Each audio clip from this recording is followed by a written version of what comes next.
Tem lugares que não assustam pelo que mostram, mas pelo que escondem. Morro Alto sempre foi assim, um lugar onde o silêncio não descansa, apenas observa. Onde as manhãs começam normalmente, como se nada tivesse errado. E talvez seja justamente isso que incomoda. Por, porque quando tudo parece em ordem, mas falta algo, o vazio começa a falar. O que acontece quando uma pessoa simplesmente deixa de existir no próprio cotidiano? Não há luta, não há gritos, não há sinais de violência, só ausência. Uma ausência tão limpa que parece escolhida. Com o tempo, a pergunta que deixa de ser para onde eles foram e passa a ser por que exatamente elas. Existe um momento na vida em que tudo está prestes a mudar. Um segundo silêncio antes de uma decisão importante, um passo antes de atravessar algo que não tem volta. Talvez algumas histórias não seja sobre desaparecimento, talvez seja sobre convites. E talvez o mais perturbador seja imaginar que se estivéssemos no lugar certo, na hora errada, também ouviríamos esse chamado. Manda a vinheta.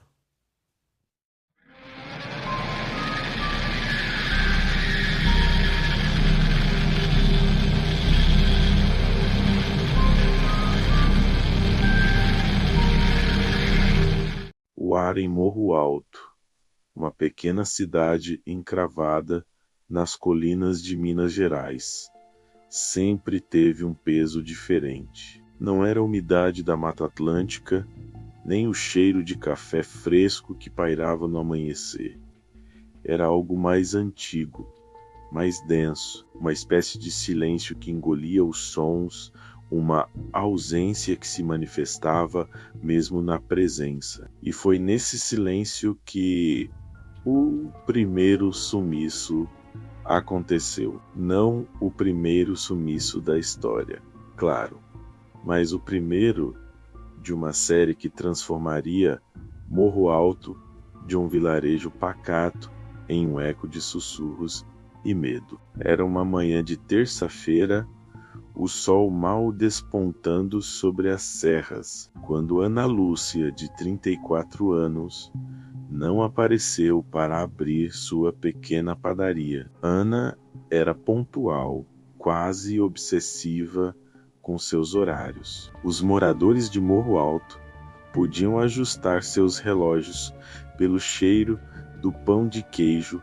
que saía do forno dela às 6 da manhã em ponto. Naquele dia, apenas o silêncio e o cheiro de fermento esquecido preenchiam o ar. A porta estava destrancada, a luz acesa, e sobre o balcão um bilhete simples, escrito com a letra elegante de Ana.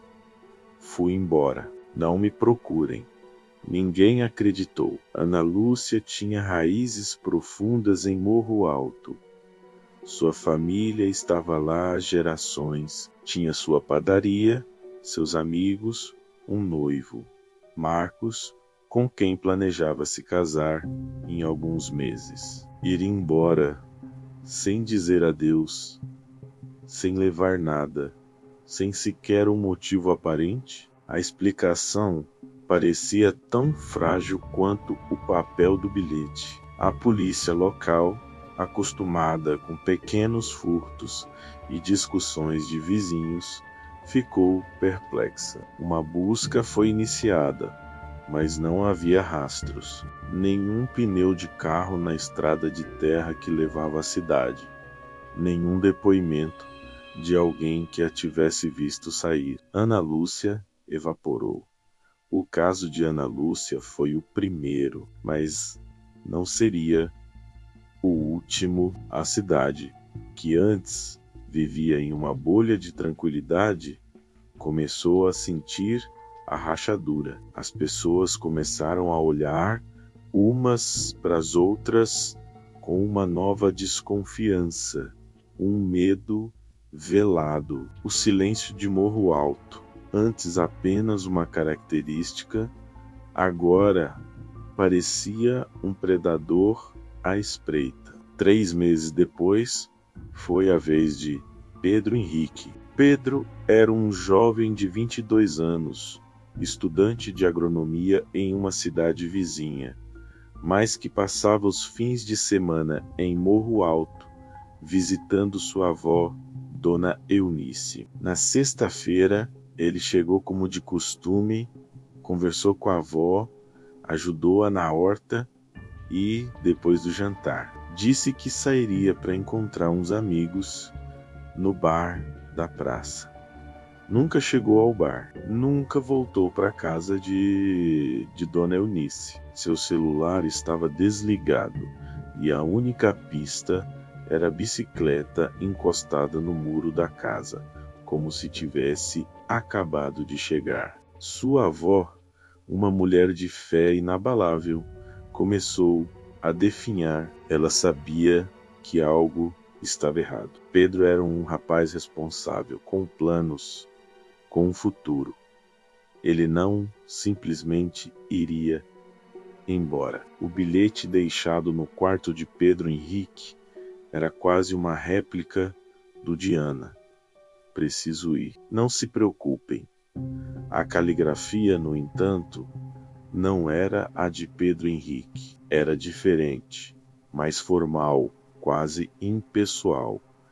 2 casos em 3 meses. Em uma cidade de pouco mais de 1000 habitantes, isso era um grito de alarme. A polícia intensificou as investigações, mas sem sucesso. Os moradores começaram a criar suas próprias teorias. Seria uma seita, traficantes ou algo mais sinistro. A verdade é que ninguém tinha respostas, apenas mais perguntas. No ano seguinte, a cidade de Morro Alto viu mais 3 pessoas desaparecerem. Em todos os casos, o padrão era o mesmo: um bilhete misterioso, a ausência de rastros e a sensação de que a pessoa simplesmente se desfez no ar. Clara, uma professora de 45 anos, sumiu da mesma forma. Depois, o casal de idosos, seu José e Dona Hilda, que desapareceram juntos, deixando uma casa impecável e um bilhete idêntico.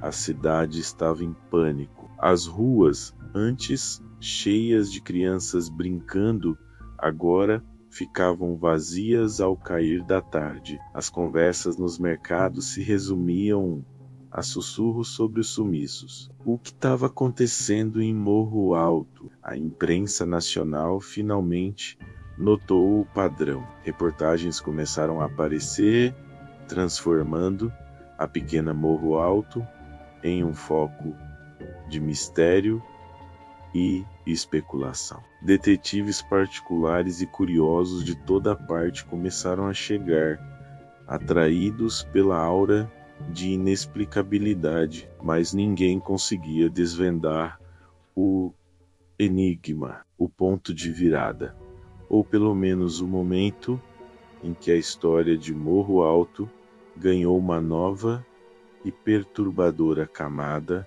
Veio com o desaparecimento de Gabriel. Gabriel era um jovem jornalista investigativo de 28 anos, enviado por um grande jornal para cobrir os casos. Ele chegou à cidade com uma mistura de ceticismo e ambição, determinado a desvendar o que ninguém havia conseguido. Gabriel era meticuloso. Ele entrevistou as famílias dos desaparecidos, a polícia local, os vizinhos, os comerciantes. Ele mapeou os locais dos sumiços, procurou por padrões, por qualquer inconsistência. Gabriel notou algo peculiar.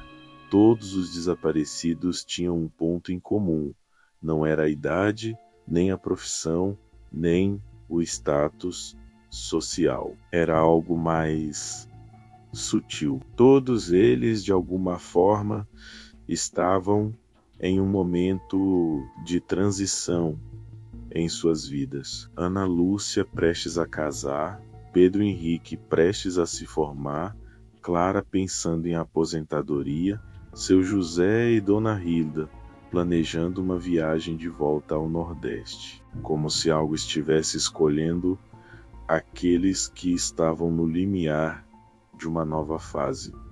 Ele também se deteve nos bilhetes. A caligrafia, embora variasse sutilmente, tinha uma formalidade e uma impessoalidade que o intrigavam. Era como se não tivessem sido escritos pelas próprias vítimas. Gabriel passou dias e noites em seu quarto alugado em uma pequena pousada, analisando fotos, depoimentos, mapas. Ele começou a notar uma estranha recorrência de relatos sobre uma antiga lenda local, uma história que os mais velhos de Morro Alto contavam apenas em voz baixa, a lenda de O Guardião da Transição. Dizia a lenda que nas profundezas da serra que abraçava Morro Alto havia um portal, não um portal físico, mas um limiar entre os mundos, guardado por uma entidade antiga, que se manifestava apenas para aqueles que estavam em um ponto crucial de suas vidas. O guardião não era maligno, mas simplesmente um coletor. Ele oferecia uma escolha: cruzar o limiar para um novo começo, ou permanecer na vida que se conhecia. Mas essa escolha, uma vez feita, era irrevogável. E os bilhetes diziam que o guardião deixava uma mensagem final, uma despedida para a vida que ficava para trás. Gabriel, cético por natureza, inicialmente descartou a lenda como folclore local. Mas quanto mais ele investigava, mais as peças se encaixavam de uma forma perturbadora. Ele percebeu que todos os desaparecidos moravam em casas cujas janelas ou varandas tinham uma vista desobstruída para um ponto específico da serra, um pico rochoso conhecido como Pico das Sombras. Seria uma coincidência ou um convite silencioso? Em uma noite chuvosa, enquanto revisava suas anotações, Gabriel sentiu algo estranho, uma sensação de que não estava sozinho. O ar em seu quarto ficou pesado. O cheiro de umidade se misturou a um aroma sutil de terra molhada e algo mais,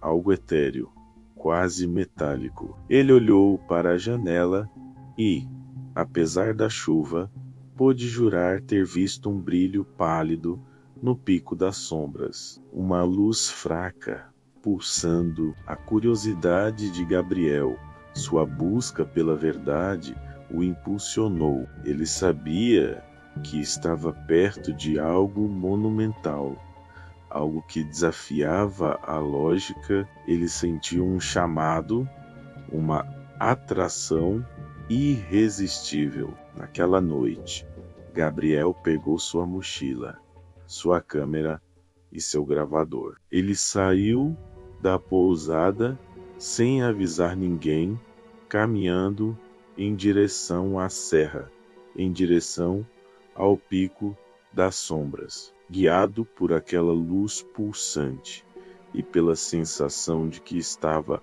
prestes a desvendar o maior mistério de sua vida. A subida foi árdua. A trilha era íngreme e escorregadia. A cada passo, a luz no pico parecia se intensificar, chamando-o. Quando finalmente alcançou o topo, o que Gabriel viu não era um portal de luz nem uma construção antiga. Era uma clareira circular, no centro da qual a luz pulsava, emanando de um ponto no chão onde as rochas formavam um padrão estranho, quase um hieróglifo natural. O ar ali era denso, quase palpável, e um zumbido baixo preenchia o espaço, como o som de 1000 vozes sussurrando ao mesmo tempo. De repente, a luz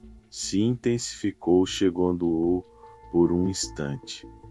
Quando sua visão clareou, Gabriel não estava sozinho. Diante dele, ou talvez ao seu redor, pairava uma figura. Não tinha forma definida, mas era composta de sombras e luz, em constante movimento, como uma miragem viva. Era o guardião. Uma voz que não era uma voz, mas uma ressonância em sua mente, preencheu o silêncio da clareira. Você veio, Gabriel. Você buscou a verdade, e a verdade o trouxe até mim.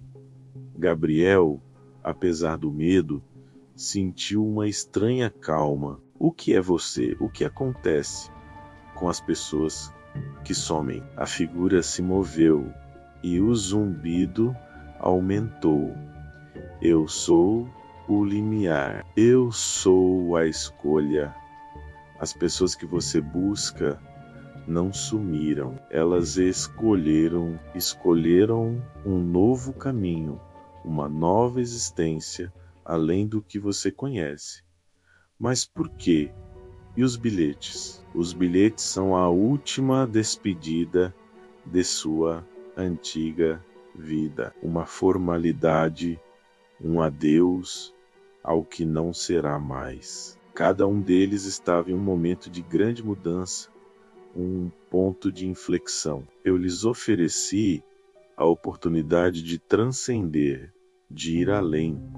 Alguns aceitaram, outros não tiveram a oportunidade de conhecer. Gabriel sentiu um arrepio. A entidade não era maligna, mas sua existência era tão além da compreensão humana que era aterrorizante. Ele olhou para a luz pulsante no chão.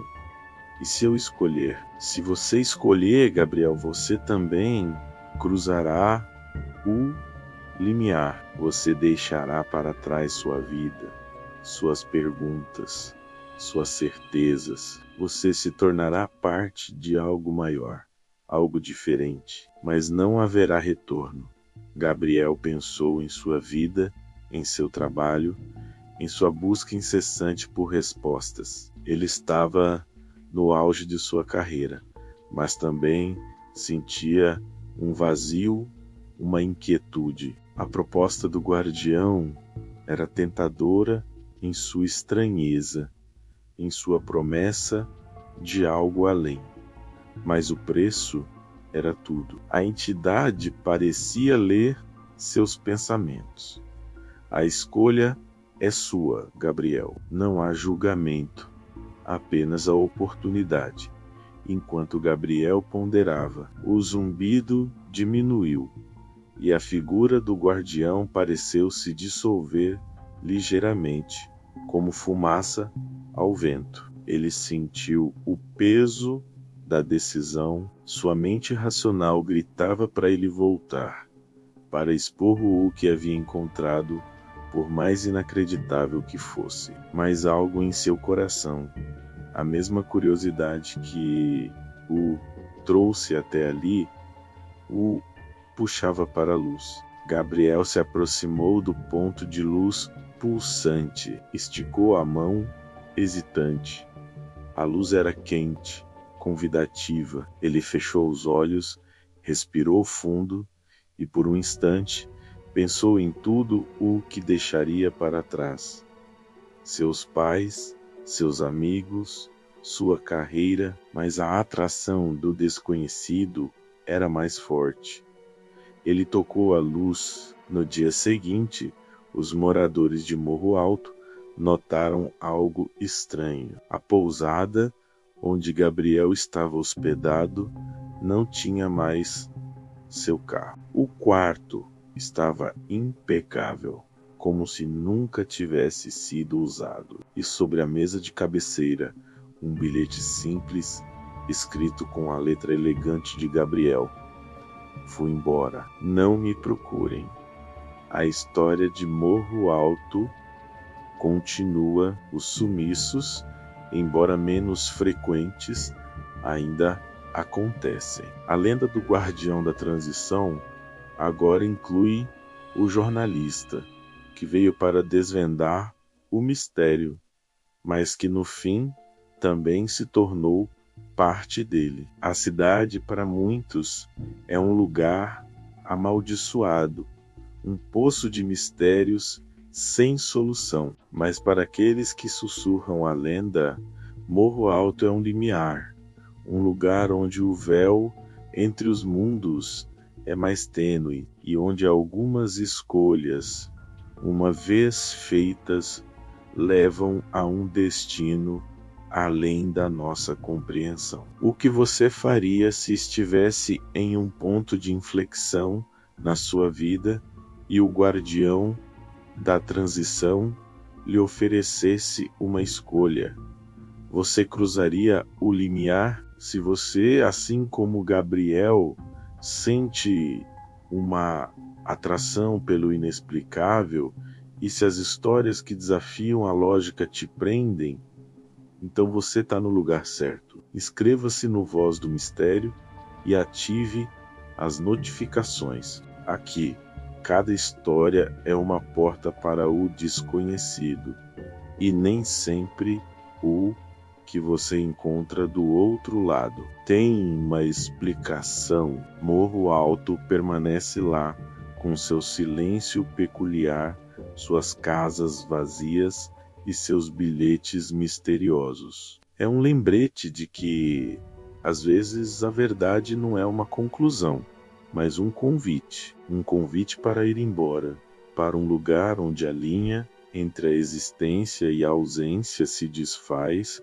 onde o real e o inexplicável dançam em um eterno mistério, e o que acontece com aqueles que aceitam esse convite. Isso, talvez, nunca saberemos, mas o medo silencioso, a curiosidade obsessiva e a sensação de que algo está fundamentalmente errado, essas permanecerão ecoando nas colinas de Morro Alto e em cada um de nós que ousa escutar. Depois de ouvir tudo isso, fica difícil olhar para o Morro Alto como apenas um lugar no mapa? O que mais incomodou nessa história não foi a ideia do desconhecido, nem a entidade, nem os bilhetes, foi perceber o quanto todos nós já estivemos alguma vez exatamente nesse ponto de transição, naquele instante que a vida pede uma escolha e mesmo sem explicar as consequências. Se tem algo que isso tudo ensina, é que nem todo perigo vem com ameaça, algum vem com promessa. E nem toda despedida parece um fim. Às vezes parece um recomeço irresistível. Talvez o verdadeiro terror não seja atravessar o limiar, mas descobrir que, no fundo, uma parte de nós sempre quis atravessar. Se a história assim continua ecoando na sua mente, depois que o vídeo termina, talvez seja um sinal de que você também sente essa inquietação silenciosa. O Voz do Mistério está aqui para quem não consegue ignorar estas perguntas. E agora eu te deixo com uma última pergunta.